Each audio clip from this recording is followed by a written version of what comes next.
Hey, viewers or listeners, I'm Rob Olson, formerly of the Booked Podcast, and this is my brand new podcast. It's called The Arc Party, and just generally to sum it up, it is a podcast celebrating the release of upcoming books, where we talk to authors about the books, what it's about, and just generally have a fun time. I love promoting new books. I love getting the word out about books. I love authors reaching new audiences, and I want to do everything I can to support that. That's what this is all about.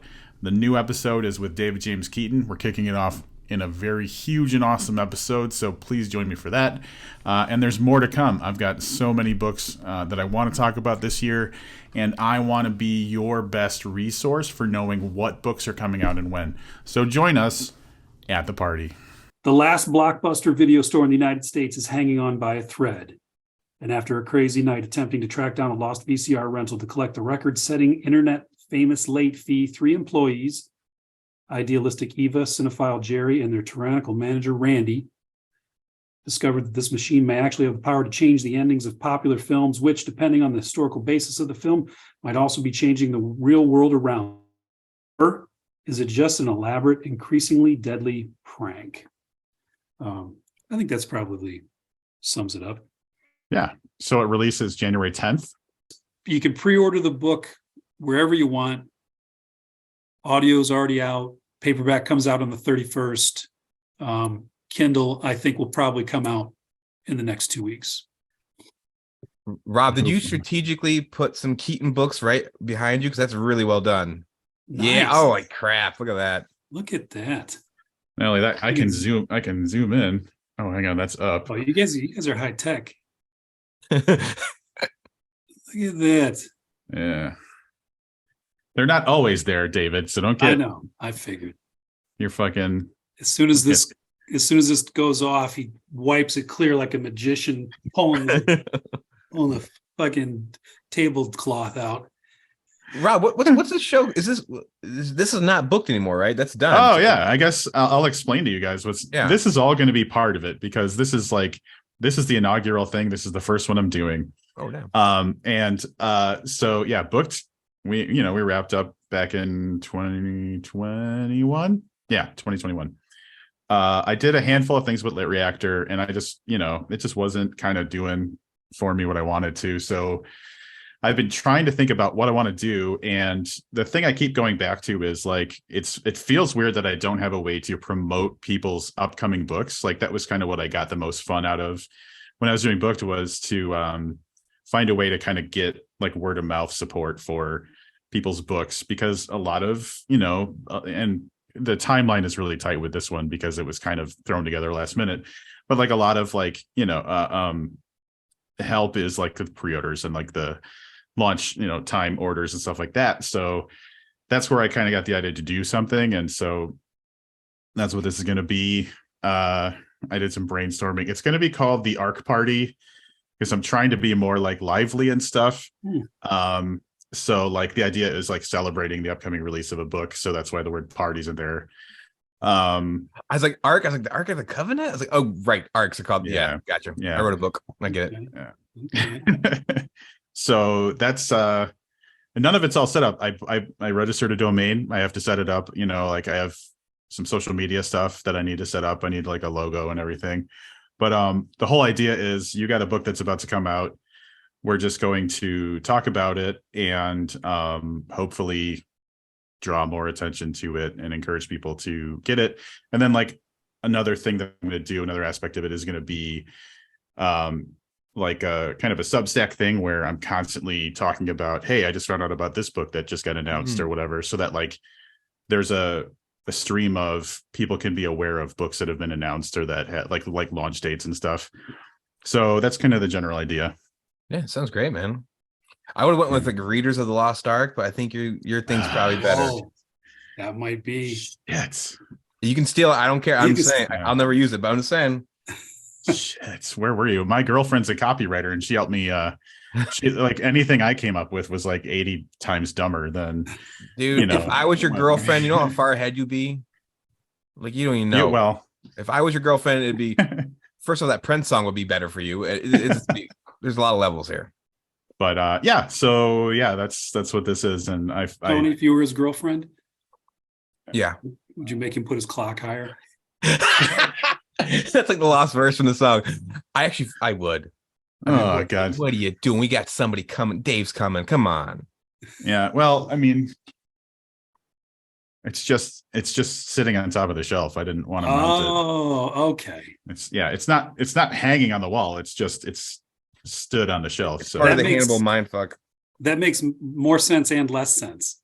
It's like it's lazy decor. I didn't want to, actually put it up somewhere. It's not functional. I could turn it on. It's just not. The girlfriend was complaining about how loud it sounds when it's like actually the gears are working. So Dave, where's your clock? So you're gonna knock on his clock. Where's your clock? I'm glad you asked. Uh-oh. This is where he's gonna freeze again because he's moving. Oh, it's worth it. We gotta see this thing. I'll take it. Oh, Oh, Felix. Love it. Well, I can't. So just so listeners know, there is a black Felix the cat type of clock with the eyes. It's beautiful. Tail's going nuts. Oh, I froze again. No, you're fine. No, you're good. Oh, that's right. This is going to be visual. I'm going to be stopped correcting. No, actually, that's actually good that you did that. It's going to be like I'm going to YouTube out the video, but then I'm also going to podcast it. So there will be an audio only version. So you're just doing my heavy lifting over there. That's what a girlfriend does. Oh man, I'm gonna have to break the news to the former girlfriend. Yeah, I mean that's cool. Viola con Dios, it's cool. We'll see if your experiment works. Yeah, that's the hope. And then really honestly, what I hope is since I spent a decade making connections with different authors, I think that the premise of this is like positive enough and like easy enough to support that hopefully it's an easy thing to be like, hey, check this thing out. It's promoting upcoming books. I'm happy that this exists. And then you might get some crossover from different audiences or more awareness from like the word of mouth of different author audiences and stuff like that. So are those going to be the leads? Are the leads your previous authors that you've had unbooked? I mean, dude, I'm gonna leverage any fucking thing I can. So that means X-Files man David Duchovny, your final, your holy grail interview should have head cleaner in his lap. That guy. So I'll tell you a quick story about that. We had decided to end Booked as a podcast for a variety of reasons, and but we hadn't really announced it. It was kind of a surprise. We just kind of dropped the final episode, and like a week before we recorded the final episode, Duchovny's manager contacted us because he had a new book out, and he was like, "Hey, David wants to come on and talk. Let's work something out." And we're like, "Oh, well." So Gotta love that. Yeah, we'll see what goes on. I could try to connect with the dude and see if anything comes of it. Well, what you should say is, remember that episode of the X-Files, the whatever about forehead sweat. Yeah, if I got a book for you. That's actually a great idea. Holy shit. All right. I'm not promising anything, but I will make an effort. I have his email address. I almost wore a Booked t-shirt for this, and then I was like, that's a little bit. So what I did instead, I wore a shirt. It's the only shirt I have that I think is a movie reference. It's funny, when I saw the top of it, I thought it was like on John Carpenter's The Thing on the computer. It's like Atari style. It's really pixelated. I was like, oh, do you get some crazy niche? Yeah. Is that the fucking the little kid shit, the video gamey crap? Yes, it is. Some kid's name, right? Scott Pilgrim versus the World, man. That's it. That's the band logo for the band Sex Bob-omb. Yeah, great film. I think pretty sure it's the only t-shirt that I own that's a movie reference. So I figured it was appropriate for this. Well, Dave, you're not really a big Edgar Wright guy. You kind of you're always disappointed by his shit, right? No, I think it's because of Shaun of the Dead came in so hot. It's such a perfect time that I thought it was so good. And then everything has been pretty good. Okay. and I don't think I've ever gotten that high again, See, I think Hot Fuzz is my fave. I thought he actually did like a good one too. And actually I like all those movies up until the last one I was kind of let down by, but I could see what you're saying. I'd agree with that. Hot Fuzz is probably the one that I go back to because I know Shaun of the Dead front and back. Right. Hot Fuzz has some surprises, but that one even seemed when I saw I saw them all in the theater. So I thought this seems a little long, or it seems like it's not as funny because Shaun of the Dead was so fucking funny. Like everything was just that movie's that's a perfect film, really. Right. That's honestly how I feel about Hot Fuzz. Is like you can't really pick it apart. It's fucking phenomenal, start to finish. I love that one too. Yeah. And there's a lot to. I like the first half of World's End is hysterical. Just kind of runs out of gas. I know. I dug it. That's the one where I actually got to meet them and for the press junket for that movie for World's End. So I got to do a round table and interview those guys. Oh wow! And that was really fun. And it was one of the things where I'm like, I like your movie. I didn't say it. I was like, but I think it's my least favorite of everything you've done. And because I was like, I'm not gonna fuck this up like right away. This is my first time meeting like a director or whatever. I'm gonna try to be cool about it. But yeah, it's so weird that whatever I liked about those early movies, he seemed to develop a kind of a different style, and now that's kind of what he's known for. I guess those things were present in Shaun of the Dead, but it became like that. I call it like the Requiem for a Dream edits. Those like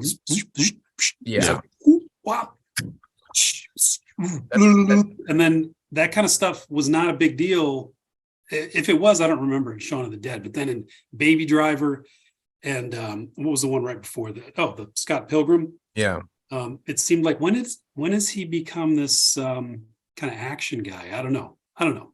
He's good. I mean, that's the thing is that the bar was so high that I kept waiting for it to get back up there.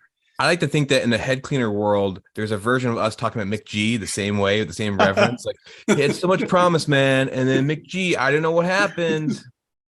Spread around Charlie's Angels 4. Yeah. Just kind of flipped the script. Wasn't he heavily into directing music videos and stuff before? I think he got his start doing music videos.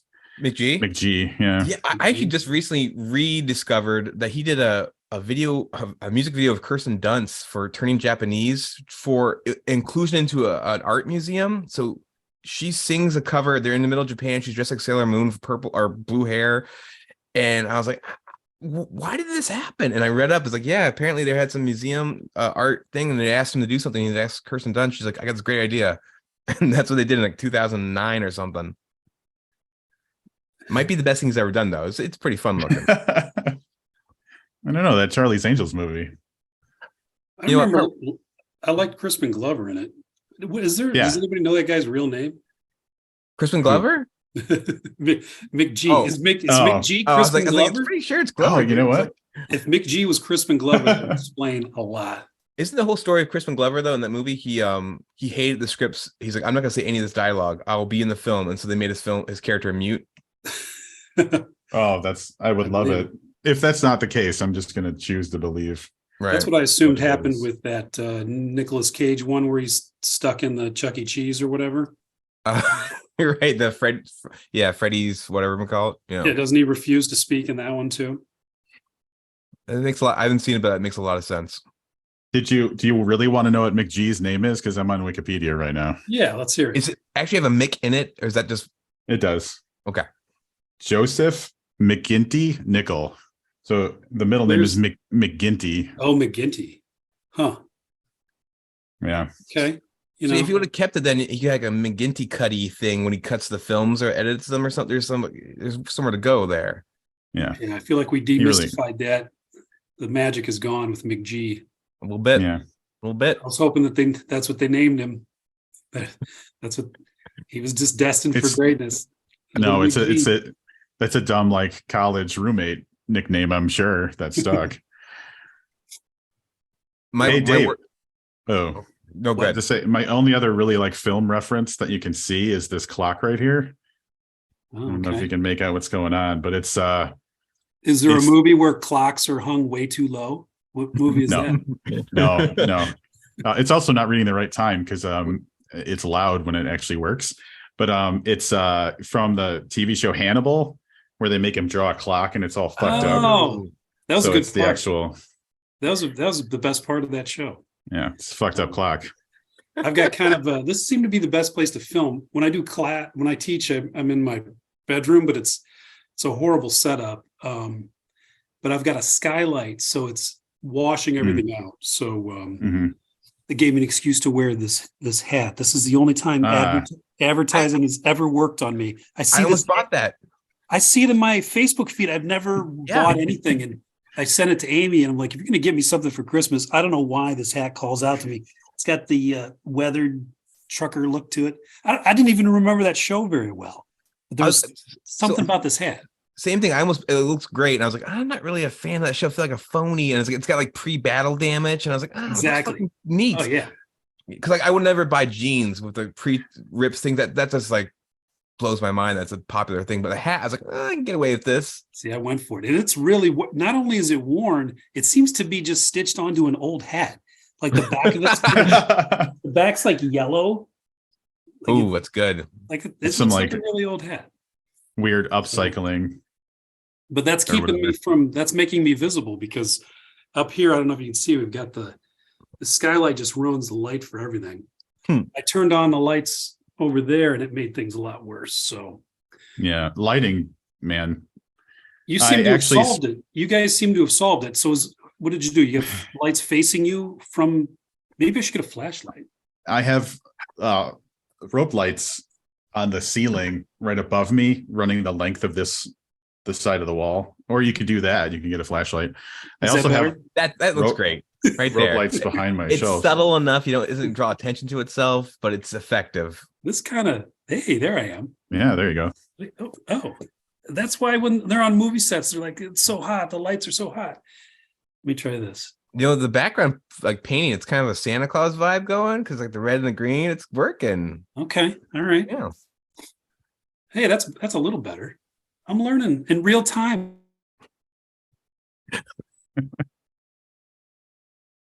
I'm wondering if he's frozen in real time too. I think that was actually amazing that he said real time, that it froze right then. Like You can't ask for anything better. Dave, you're back. That was uncanny. Yeah. Accidental production value. Right. I've been having spotty internet stuff, so it would be my fucking luck that the first time I decide to record anything in forever. So I got to quit moving around. Every time I move around, that happens. Oh, okay. Are you recording from your flip phone? This is a new computer. This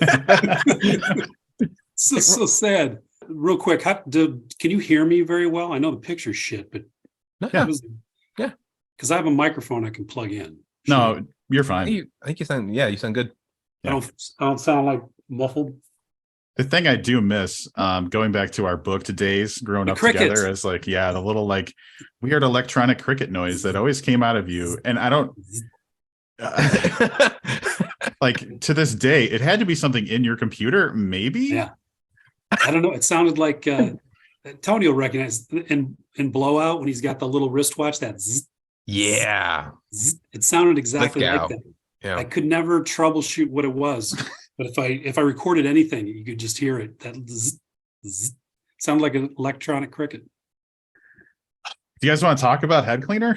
Yeah. We might as well talk about the book a little bit. Tony, you came up as someone who was an earlier reader of it. So were you? Yeah, as in yesterday. Today, yesterday, pretty early. Earlier than most. Earlier than most. So you've read the book? I have not finished the book, but I have read. I've got an audiobook, so I think I'm, if not a little past halfway, maybe like 2/3 of the way. So I'll say this: unless you really bungle the ending, this might be. Well, I'll say this: I think it's like your most pop book. Like it's just kind of like feels like short and punchy and just like a fun ride, and like there's not even a moment to kind of catch your breath in a good way. Like the hijinks and the weirdness just keep on like It's like the video like turned down for what, and I keep going through like the floors of the apartment building, and each chapter I'm like, what? Oh, what? It's like, and I'm like, holy shit! And so actually today, I listened to the audiobook mostly. I was waiting for my car windshield to get fixed, so I was walking around in the rain in Massachusetts. I'm like kind of laughing to myself as strangers walk by because I have my headphones on. And like, oh, I know I look kind of homeless already. It's raining, and I'm doing this. I was like, this is worth it. I found like a parking structure to hide under for like the last hour, and I had a great time. So it's I think it's and it's funny too. I think you sort of it's not a greatest hits of what you've done before, but there's like little elements I feel like from some of your other books and some of your stories. But it's like in a really cool synthesis of them, but it's also kind of its own thing. I feel like this is like the part of your career where you know what you're doing. You're kind of just playing, and it's like you're doing like you're gonna take a solo, like you're a guitarist, and you're like he's making this up a little bit as it goes along. It feels like, and we're here for him to play. Like watch him go up and down. Can he land this thing? So again, if you don't land the ending, I will be a little disappointed, but I'm in loving it. Well, we should have a spoilers section. I think it'd be fun to ruin some stuff for Tony since he came in here into this arena, but also the ending is I take a couple chances. I don't know if they work. It is heading towards something that might not. You said it's heading towards something that people might not, and then you froze up. So that's some sweet suspense. I'm going to leave it. I know. That might be better. Yeah. But yeah, it's I think the ending, if anybody will appreciate, Tony will, but I don't know about general readers. And that's the thing I've never been able to really connect with. Maybe, I don't know. This is sort of an attempt for a more general audience. I don't know. Well, I was gonna say years ago, maybe just a year ago, I think it was before that, but on social media, you talked about you were writing a book which you thought might have the potential to be like a little more conventional, but I think that actually became the guitar book and not this. Am I mistaken, or is that the book not even been released yet? The conventional book. I'm just not going to answer a single question. You're like the whole time. You're like a button you're pushing that makes it look like you're frozen. Well, I'm just free. I'm just going to, and I'm glad you asked that. I actually thought for a second that it's real. That's pretty good. That's pretty good. But no, I think that I was probably talking about Head Cleaner when I was, okay. Because it was, I actually had somebody edit it. I had Nick Mamatas take a look at it. So we just got some really garbage internet going on, I guess. Yeah, we'll make the best of it. It'll be fine. I'm a master editor after a decade of being in podcasting, so that's true. It's going to sound perfect. I'll try not to move. That might help. And I'll try not to speak. Well, then, I mean, it'll just be a lot of my opinions about stuff. So like you were talking about the ending, this doesn't spoil anything, but I was talking to my girlfriend about reading the book, and I was like, okay, I'm at the epilogue. And then she's like, are you still reading? And I'm like, there's like 5 chapters of this epilogue. Which I think is not common. I feel like epilogues are usually like a quick, like kind of button on the end, but it was like a whole section for David's book. I was gonna say I don't know what epilogues mean exactly, but it's more of an afterthought. When Last Projector came out, my friend Sal was reading it, and he sent me an angry message, and he's like, you have 6 epilogues and they have car crashes in them. It's like, that's not an epilogue. Yeah, there's a lot going on in the epilogues, but it's all good. Well, I don't know if Tony's at the gimmick yet. The idea that the characters think that they might be experiencing some sort of time travel situation. No, yeah, I'm definitely past that. Yeah. Okay. Yeah. So the question becomes, can you fake that? Right. And is that, and if you are faking it, the experience is essentially the same anyway. That's the thesis. Which was an awesome reveal. And I didn't expect that. I didn't see that coming because you had me buy so into like the time travel aspect of things that, it was kind of unexpected. That the same effects will spiral out from that situation. Not to say that it's not time travel.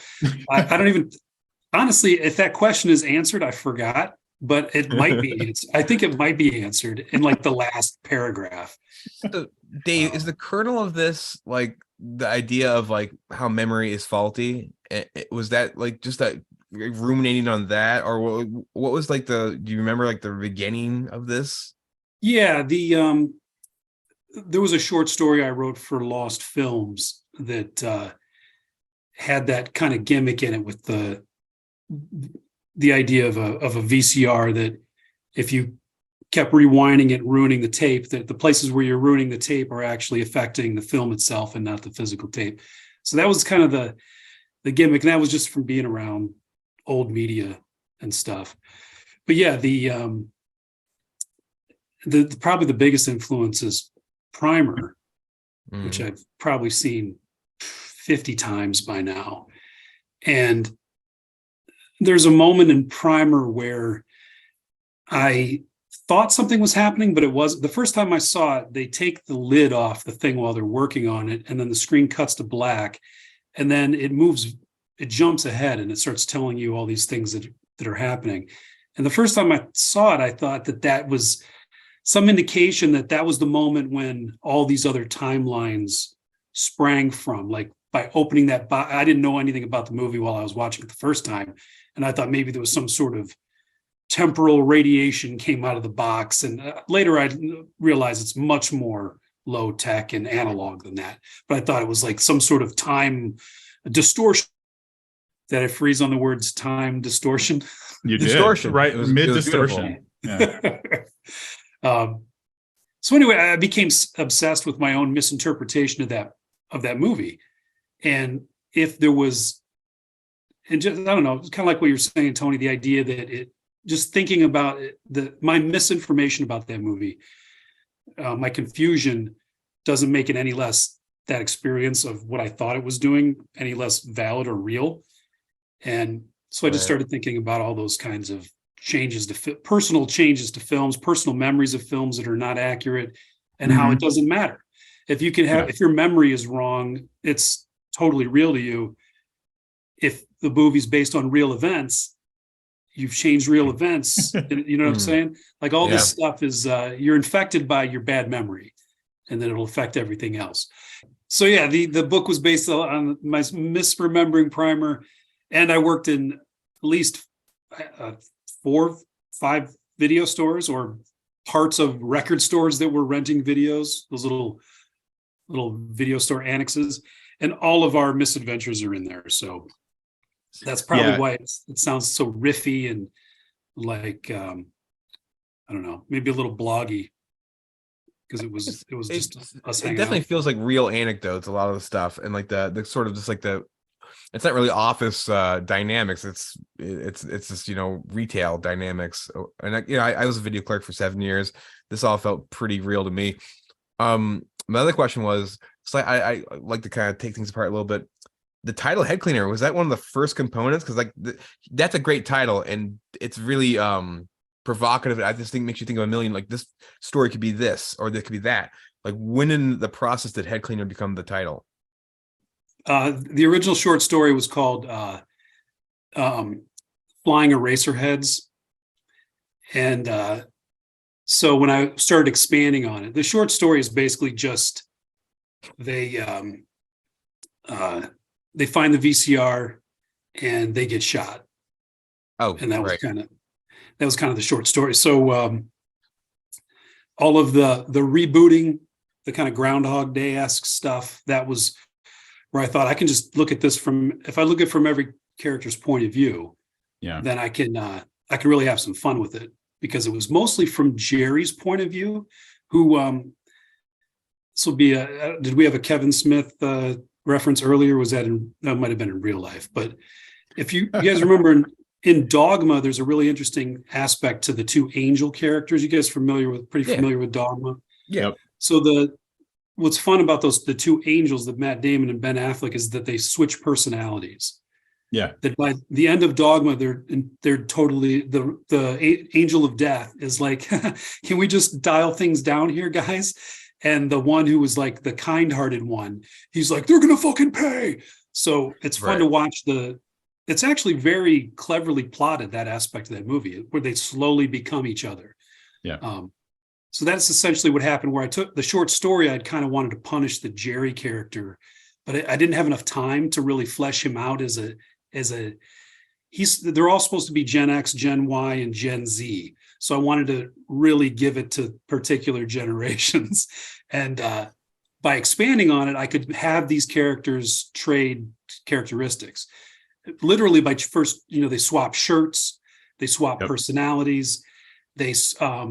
One becomes more sympathetic, hopefully, and one becomes less and less sympathetic, which is another thing that might not land depending on, I don't know where, okay, great. Because I never know where a reader attaches themselves. And, there's always the crime of unlikable characters. And the one that I decide is unlikable gets punished. But there is a chance that one might be the likable character. So I can't even tell anymore. So no, I think it was successful. Yeah.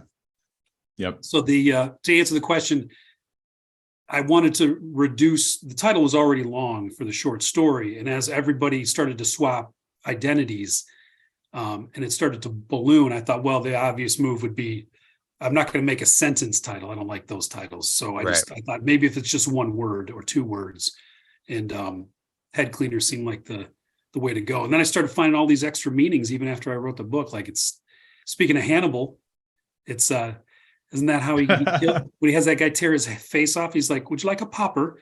So he gives him drugs. Yeah. I guess that's a nickname for those poppers. But as far as like a psychologist as a head cleaner, right, and the fact that the head cleaner itself becomes like a possible antidote, which was not in the short story, which is really set itself up like just by playing with old media at the house. Like that's where all the ideas are coming from, basically. So how long the short story is? What, 5 years ago when that was published? 4 years? Oh yeah, the time it was pre-pandemic, I guess, wasn't it? So did you like pretty quickly go, I want to blow this up a little bit, or like did you sit on it for a little bit? Max Booth was doing he had Lost Signals, and then when he announced Lost Films, I thought that's a no-brainer. The last couple things I wrote had dead media trickery in them. Last Projector's full of tapes, cassette tapes, and Guitar Case has got some tapes in it, and videotapes and CDs. And so I thought, well, I want to be part of that. And so I did it as just a short story relatively quickly. And that I'm sure it was really obnoxious, because then I sent a message to Max and Lori and said, this thing is now 3 times as long as this short story. How much of this do you want to put in there? And Max is like, God damn it, give me the whole thing. So I was like, because we can go with whatever, but this thing is getting bigger and bigger. And he's like, just give me whatever you got. And so it's essentially a novella at the end of that anthology. It still ends where it ends, but everything just kept expanding. And then when there was a year when I was working on a different book, and I thought, I've never been satisfied with where that story ended, because it seemed like there was so many other possibilities. And then whenever an anthology would come up and somebody would ask for a story, or like with the Dirty Boulevard one, it was easy to plug in. Like, I kept thinking about that. So that story in Dirty Boulevard is from that universe. It's the Facebook campus, like a fucked up version of the Facebook campus. So all that stuff started kind of like with Guitar Case and Last Projector. Everything I started working on after I wrote that short story seemed to be in the same world. So I just thought, well, I just got to glue it back together, because otherwise I'm just telling the further adventures of these, video store assholes. Why not just make it a big project? And so I expanded it, and I thought I'll, see where it ends up. And it wrapped up much quicker than I thought. I thought there's going to be another beefy book. And it turned out, because it was by nature, it's kind of redundant as far as it's like Rashomon. Here's the version of events through three people's eyes. There's no more cast, so I couldn't do another version of it. Right. And it seemed to wrap up in a natural way much quicker than I'm used to. So, and that might be part of what you're saying about it feeling like a pop book or a greatest hits. Like it's kind of like, here's another music reference for the, who's the band that did Starseed? What was that? Our Lady Peace. Do you guys remember Our Lady Peace? The Canadian band? Yeah, vaguely. Yeah. I have. Yeah. So Our Lady Peace had a big hit with Starseed, which was, if you heard it, you'd probably recognize it. So they had another hit, but the song was twice as long. And then they were asked in an interview, where do you get your ideas? And they said, it's weird. Like Starseed came out in about 20 minutes. And this other one that's a hit that sounds essentially like this. To be honest, it sounds kind of like the same song because they had a sound that they stuck with. Yeah. They said that took us months. And essentially there's no listener can discern the difference in quality between these two songs, but one of them was just like boink. And one of them was like, oh, we're fussing over this and we're going to perfect this sound. And like, it sounds exactly like the other song. Right. So anyway, I guess what I'm saying is this happened frighteningly quick, but I think I think all the stuff is still there that I would have fussed over for another 4 or 5 years and made 600 pages out of. It seemed to wrap up in 3. Jumping back to the title really quick. I think I was like 40 pages in and I messaged you. I said, the real head cleaner is the gun. Yeah. And what I'm hearing from everything we've said is that's not the case. Well, I mean, I thought it was clever. I was like, if this is how it pans out, that would be a clever misdirect on the term head cleaner. The head cleaner is whatever you want it to be. Yeah. Rob. Yeah. I thought that in the intro, your description of the brains hitting the floor, very beautiful and really, I don't know, it was interesting. And then that part, that passage was really kind of stayed with me a little bit. But then later on, this is more just like a quick thing. I was like, oh yeah, it's a really fun way to put that. Like all the men in black cars, like the cop cars, the authority cars, and it's like a pack of orcas because black and white. And I was like, oh, that's great. Because yeah, you see all those kind of cars and people in those black and white outfits. That's what it looks like, a pack of killer whales like descending on somebody. Yeah, that opening, if anything, that was the part that was probably fussed over just because it was in the short story. And then when I revisited it, it's like, I want to put some fucking metaphors in there and, just do some sentence level stuff, not just banter. Right. You're good at that though. Like, I re-listened to some of our, like the old live recordings of some of your stuff recently, Dave. And there's one from that ended up being in Last Projector, but it wasn't, when you did the reading with the porn actors and the head breakfast. Yeah. But the thing that there was you do this like sometimes in your writing where like this line is way too beautiful for the thing it's talking about because like it was when they all took their robes off, and I don't remember exactly how it's stated, but it's something like 4 robes fall with a gentle thud like snow off a rooftop or something like that. And I'm like, that's fantastic. And so I'll tell someone about it and I'll just be like, for that though. So like you have a way of wording things in a beautiful and very like evocative way. And it's just funny that sometimes the subject maybe didn't earn like the level that you like brought it to. But yeah, like those little things jump out at me often when I'm reading your stuff. That's fun. Yeah, the robes but it's kind of the big white fluffy robe kind of feels snow-like to me.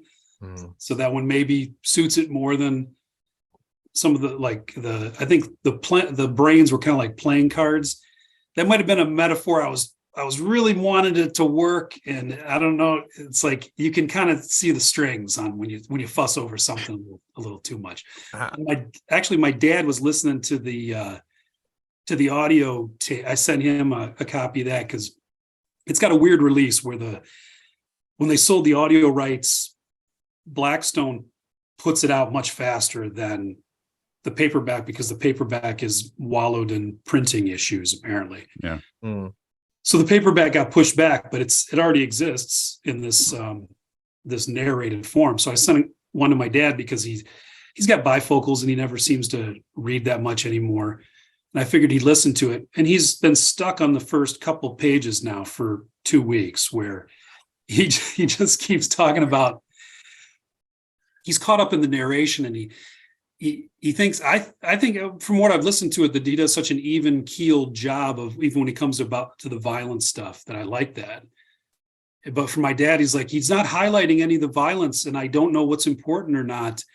And there was describing this violent scene in such a complicated way that he's like, I keep going back and re-listening to it. And I'm like, oh no, he's never going to get off the metaphor of the braids and the playing card. Cause he's like, there's something there I need to analyze. It's like, but you don't. I think the narrator is good. He does enough for the actual dialogue when you're kind of got to push in a little bit more. And yeah, I think they're doing a great job. I also noticed, like, right away, first intro, we have another Dave Keaton weird animal like sidekick. Like, this is great, but you do this a lot. Like, what's you just like love animals? You love weird animals? Like, well, that's just based on it. We had a calico, and they have, they're polydactyl, so they have extra fingers. This calico book taught me that. What's that? This book taught me that. I did not understand that. It's crazy. And not only does I met that cat. You met Nell, yeah. Not only did Nell had extra 2 claws that were coming out here, so she had like 7 fingers. I don't like that. Yeah, so it's a little unsettling. So that's why it had to go into the book. There was a different cat that used to reach under and grab that spring and go doing, doing. So it's an amalgam of cats.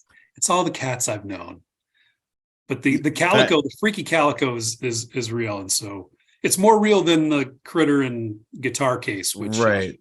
I don't even know what that is. Well, I was one thing I thought was, is this the same cat through the whole book? Because I think that one of the things that I that happens when I read David's books is I start to question if I'm thinking about things the way that he would. And so I think I got in my head about the cat. I'm like, is this the same cat? There's enough like ambiguity about things where it could be just like a different cat gets in the mix, but it's just me fucking thinking about it too much. I was being your dad about the cat. Rob, are you my dad? And I'm his girlfriend, which is really I was going to say, Tony's your stepmom, I guess. Like, you got to put a ring on it. I don't want to pressure you, but we're not getting younger. I was going to say, you wrote a short story about this big bug, and then someone crushes it, and it was really pretty beautiful story, and like, it's really a lot of heart to it, and especially for the subject matter, because I'm kind of freaked out by bugs. I'm trying to remember that one. That was a big praying mantis. Had a video. That was at a family video. Yeah, I was gonna say exactly. So, like, that story, I take this opportunity. That story is kind of every time I see a freaky bug, instead of trying to not that I stomp on them usually, but like I'm like afraid you'll find out karmically. So I'm like just trying to be cool. I'm not gonna walk away. I'm not gonna mess with you. I'm not gonna try to scream. I'm not disgusted by you, but I am. So you've changed me. That's great. Well, I mean, surprise party. That's a surprise party for a bug, and that's a form of aggression, stomping on the bug. Yeah, I'd buy that. That's a good point. But yeah, that was based on video store adventures. There was a praying mantis out on the pillar. If you've ever seen a family video, they always have that weird glowing pillar in front of them, and there was a praying mantis sitting on there because it was a great place to catch bugs. And some there with his bag of tapes and smashed it, and which ruined my year essentially, because I was just seething about that. Right? Like, why did you do that, you little fucker? So that's why he's in that story, and Punished. It's just wish over and over again. Sure. I had actually, now that I think about it, I kind of forgot about it, but I had walked out of my apartment like a month ago, and there's just a dead praying mantis like right in front of my door. And I don't see a lot of praying mantis around here. I'm like just outside of Chicago. And it's just like, it was almost like it was presented like a neighborhood cat or something was like, here, this guy's going to really dig this bug. So yeah. They're very unearthly with their they got the little cat head on them, and they're on birds where they're catching hummingbirds. Oh Jesus! At first, I thought you meant cats are weird with like their cat heads. I'm like, well, they got cat heads. What are we talking about here? Yeah, no, like praying mantis has that little green cat head on them. Yeah, that's true. There's a series of videos where they're catching. They camp out at those hummingbird feeders and they just pull them in. Jesus Christ! And it's nothing you want to see. Sure, that's horrifying. For some reason, YouTube thought you should check this out. It was tough. Luckily, the guy filming it, he flicked the bird free. He was filming it, and as soon as the bird started to squawk, he went and flicked it so it got away. And then a bunch of people in the comments were giving him shit about it. They're like, "That's nature. You interfered with nature." And he said, "Well, if it's nature, the praying mantis wandered into the backyard of an apex predator who disrupted the blah, blah, blah, blah, blah." So he's like, so I was part of nature. Plus, I made the bird feeder not to have this horror show outside my window every day. Hey, I had oh, go ahead. No, I'm sorry. I'm going to jump back to a different topic because I just thought of something. Because Tony mentioned the whole like memories thing, and we kind of had that. And I thought about why. I was like, something was like bothering me. I'm like, I have a thought on this, but I don't know what it is. Did you guys watch the later seasons of the X-Files that came out like in the last handful of years? Like I saw a couple episodes. There's one when Scully gets really sexy because there's a lizard man misremembering things, I think, that we're talking about. Yeah. Not that episode, but okay. That was good. In the final season, there's an episode that it's all about the Mandela effect and kind of the conceit of the person who's behind the Mandela effect kind of thing in the episode. The guy's like, it doesn't matter. Like, if I change what everybody remembers to something else and you remember it, none of it matters. Like, it all boils down to like, who fucking cares? And so right. I wanted to know if either of you guys had seen that, because it's one of the I can't remember the name of the person. There's a person who does like throughout the history of X-Files, like some of the better received episodes, and it's one of theirs. I just can't remember who it is. Sounds like a great idea. What's the name of the episode? The Lost Art of Forehead Sweat, and it's the final it's the final season. Yeah. And so they were talking about Mandela effects back in the 90s, huh? I guess no, this was 20 revival. Yeah, this was season 11 that came out like in 2018 or whatever. Twin Peaks, 2019 kind of. And wow, I didn't even know that. I've only seen maybe 3 or 4 X-Files. That's probably not true. I probably watched the whole first season, but it was always on. But I wasn't all in on the mythology of it. I did like them. I remember liking them very much. Yeah, they were pretty corny back then. There'd be like a CGI fucking lizard monster slinking around the woods and stuff. Like it wasn't really like, is this real? We'll never know. It was like, no, there's a CGI thing out there. He was like, Scully was which Mulder was always right. I thought it was going to be this debate, this ongoing debate between reality and it's like, no, he's always right. The thing is always real. Like, well, that was the problem with the show, though, because like eventually you're like, why is Scully not believing? They've seen ghosts. They've seen, like, you just saw one last week. Definitely watch that Lost Art of Forehead Sweat one, because like the beginning of that episode is Mulder just being like, everything that I was so excited about back in the day has all been disproved. It's all just lies. And he's just like, it doesn't fucking matter anymore. So it's like a commentary on a little bit of a commentary on that whole thing. That reminds me of Spielberg. Go ahead, Tony. No, I was gonna say, this reminds me of Spielberg's whole thing about he doesn't really believe in aliens anymore. He's like, I was all about it in the 70s and the 80s, but he's like, at this point, everyone has so many cameras and just we haven't caught any definitive proof. He's like, I just don't think they're here. I was like, Yeah. what? You're like the guy. You're like the big alien guy. Yep. Yeah, that's what this I looked it up. There's a writer who did a bunch of X-Files episodes. His name is Darren Morgan. If you find a Darren Morgan episode of X-Files, it's gonna be fucking top notch. But like, it's that one, Tony, you were talking about was it's called Mulder and Scully Meet the Were-Lizard. Yeah. And the whole idea is this guy who's like a were-lizard actually is a lizard that got bit by a human and turns into a human. And the were-lizard's played by The Race New Zealand Darby. guy. Reese Darby. Yeah.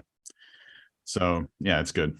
So that episode, Rob, you're talking about, that sort of paying lip service to the complaint that Scully is never right. It's like saying that things have been debunked, and that's interesting. Yeah. You've seen them all, right? You're a big fan. Yeah, I've gone through the whole series. Do they ever like Scooby-Doo it? Do they ever have they're like, oh, it was so and so all along, or is it always supernatural?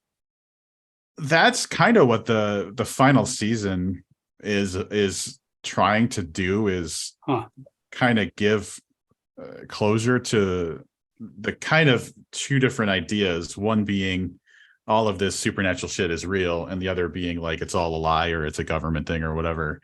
And they try to resolve it. It's a little bit I don't know. I guess my answer is no. They don't really like they don't resolve it like in a satisfying way, but there's some cool stuff that happens in the very last episode that you're like, finally this motherfucker got what he deserved. So that's like it reminds me of when Mamatas was helping me edit the book. When he was editing the book, the first draft, the first thing he sent me was a note that said, throw it out, start over. Oh shit. And I was like, God damn. Was that supposed to inspire me? But then he would have these notes in it where, when you're talking about finally at the end, you got some information that was tangible in that X-Files. He came to a point in the book where the characters were asking questions about what was happening to them, which that's the stuff I love. That's why I love Zodiac so much, because it's just people talking about with never coming to a conclusion. I just want to see people talking about stuff. Yeah. And so he put notes in the margin saying, we get to know what's going on here. We get to know. And so when things start to be revealed, maybe kind of hastily towards the end, he just put in all caps, finally, like, Jesus Christ, finally. So it sounds like the X-Files pulled a finally. Did you follow his advice and throw it out and start all over again? Hell, fuck no. I would never. Yeah. Okay, good. I was gonna be astonished, like, holy shit, really? He just did it? No. I'm risking the stability of this internet. Shake my head. No. I would never. I don't throw out anything. If there's something not working, I'll turn it into something else. Right. I don't understand these people. I see people say, I just cut 20,000 words from my work in progress. Well, you should be sent to Leavenworth, because no one should do that. Who told you to do that? So is your approach more like, if this part's wrong, I add 15,000 words that contextualizes the other stuff. It makes it all make sense. Yeah, it's from the theory of the characters can be wrong, man. Yeah. Yes. I don't have to. If the book's not wrong, the characters are wrong.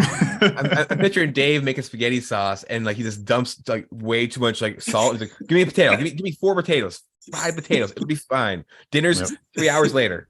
It's like Always Sunny. We're gonna need about 5 more cats to get the cat out of the bowl. Dave, rank your animal characters throughout your books. Because I think the pig iron horse is like number 1 for me. That the horse is the hole in its head, super cool. What's your ranking of these little guys? Oh, I gotta think of which ones have animals in them. I guess there's the first story I published that got actually a prorated payment was 9 cops killed for a goldfish cracker. So a goldfish was heavily featured in that. Right. But it had no real personality. I mean, it was, I would say, in the horse, like that whole book is, since I was trying to flip all the Western tropes, it's about hating horses, which people that don't like, I mean, people that like Westerns don't particularly like that. Weird. So yeah, I don't know. So the book, I mean, it sets that horse up to be pretty awesome, but everybody's just like so hateful towards their horses that it kind of rubbed off on me. There was an old website back in the early E-bombs world days of the internet. It was called like I Hate Horses. Do you guys remember this? No. And it was just somebody ranting about they shit everywhere instead of putting they nail shoes to their feet. How stupid you have to be to have shoes nailed to your feet. They should they need to nail pants to its ass. It was just somebody screaming about horses. Is this person you? It was Dave. And it turns out last season of the X-Files, I hate horses. But yeah, so probably the creature in Guitar Case is most endearing because it's I think it's so indicative of all these other emotional moments, like, and it was based on an actual cat that I rescued. Rob knows all about that story. I won't return to it, but essentially it's based on a cat rescue situation, and it became like his touchstone. It was, if you guys have seen Bring Me the Head of Alfredo Garcia, yeah, awesome. in the Sin City episode or section that Tarantino directed, the idea of having some sort of inanimate or dead or whatever thing in the car with you and talking to it the whole time is not new. But I'm just in love with that idea. And so that whatever the fuck it was becomes like a sounding board for some very emotional confessions. And that book is kind of a diary of my time in Louisville. So I spent a lot of time talking to that fake animal. Yeah. So I would probably say that one, and plus it's on the cover. It's a real highlight. The cat in the head cleaner is more of like I'm gonna say it, a catalyst, and less of a fully realized character. Right. I like that. Nice. Yeah. I'm glad you included the goldfish from 9 Cops Killed in that book right there. Oh, right there. Yeah, that's and Fish Bites Cop is obviously a reference to that story too. That was one that I always was going to expand into a novel. Where when I finished it, I thought, oh, man, I could keep going with that. I could keep killing cops. Why should there? Why stop with 9? Nine's a cursed number. Let's keep going. 9. Oh shit! Yeah. Rob Olson, cop killer. Yeah. Well, no. Let's put that on the record. I've killed 0 cops. Yeah. We're your friends. You can tell us. Somebody do. So, talking about other books, though, one of the things that's kind of a thing in Head Cleaner, especially kind of later on, is the idea of an electronic thing being the last one made, and somehow that imbues it with some sort of, specialness or something. Reading through the book, at some point, my mind just popped with the words, "The Last Projector." And I was like, fuck, do I have to rethink about this book? Or am I doing the Dave's dad thing again, where I'm just thinking too hard about it and he just likes the idea of the last stuff and it bled over or something? The last is it's like a talisman, right? Also, you're gonna like this. I found out very recently, you guys might already know this, the last VHS tape to be produced. Do you know which one it is? No. I stumbled onto this. I was looking for something else, and I came across an eBay listing that had ended, and it said, "Be a part of videotape history, the last produced VHS tape ever." And it's A History of Violence, the David Cronenberg movie. Weird. Isn't that really weird? Yeah. Is that it's a 2003-ish or something like that? Yeah, so it's the Okay. last. I guess they still make Okay. them overseas in different countries. There's VHS is still going, but as far as in North America, it's a really okay, pretty decent Cronenberg. But now it's taken on this mythological stat. Like I got to get a hold of that tape, Right. and I looked it up, and people are selling it for like $500. You can find one. It's tough to find them now, but I keep thinking, like, how do I not have the last VHS tape? I didn't know that it was. Yeah. It's like one of those things where would anybody be paying attention enough to know that that was the end? Right. You know what I mean? Like, whereas with the VCR, that was on Wikipedia that particular VCR was the last one. Yeah.